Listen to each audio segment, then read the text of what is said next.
آزان وشو تا واوریدو مونږ ټیم رالو تیر شو خو ته دکان بندولی نشي ته کرکټ پرېښودلی نشي ته موبایل کې ښودلی نشي ته موبایل کې گیم قربانولی نشي ته د دنیا خواهشات جذبات دباولی نشي ته د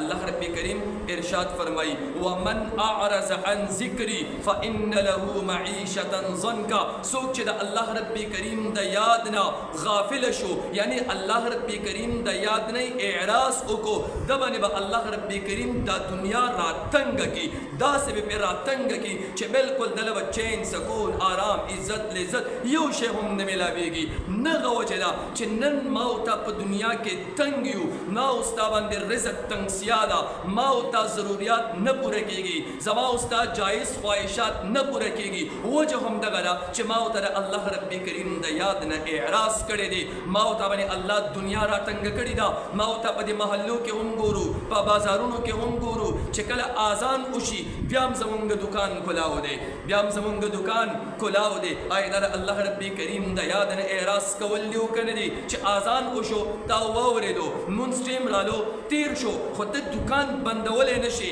ته کرکټ پرېښودلی نشي ته موبایل کې ښودلی نشي ته موبایل کې گیم قربانولی نشي ته د دنیا خواهشات جذبات دباولی نشي ته د الله رب کریم دپاره د دنیا بینک بیلنس یو ساعت ته پرېښودلی نشي او خپل دنیا کنټینیو روانه ده د الله رب کریم عبادت نه اعراض کې نو بیا ستا دکان که دا 15 منټه نه که ټوله شپه هم کلاو وي قسم مې دې پرب وي چې یو ایک نمبر خبره دا واوره چې کمه دکانداری ته د مونځ په ټیم کې دا حرامه ده دویم نمبر ستا په کاروبار کې به قطعا برکت نه وي که 24 ګنټې ستا دکان کلاو ولې نه دی ستا په دکان کې به برکت نه وي ستا ګټلی شوي مال دولت په سم ځای کې نه استعمالیږي دا به تانه په بیماریو باندې سي دا به ستانه په جواریو باندې سي دا به ستانه په فراډ باندې سي دا به ستانه غلو ډاکوان وړي لیکن دغه پیسې به ستا په شمر باندې نه راځي ولې تا د الله رب کریم د عبادت نه اعراض کړی دی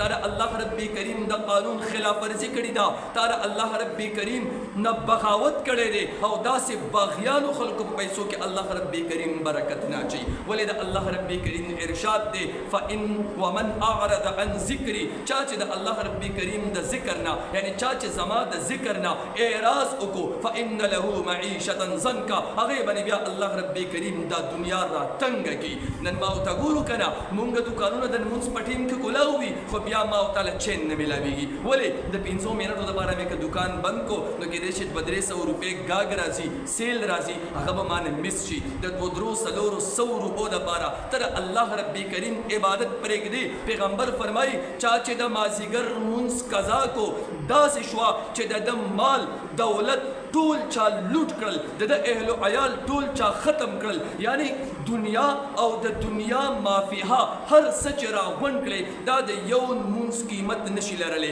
او ته بیا د یو څو ټکو پیسو دپاره لمونځ په دو لګې د الله رب کریم حکم په دو لګې د الله رب کریم قانون خلاف ورزي کې او تا په زړه کې احساس هم نه پیدا کېږي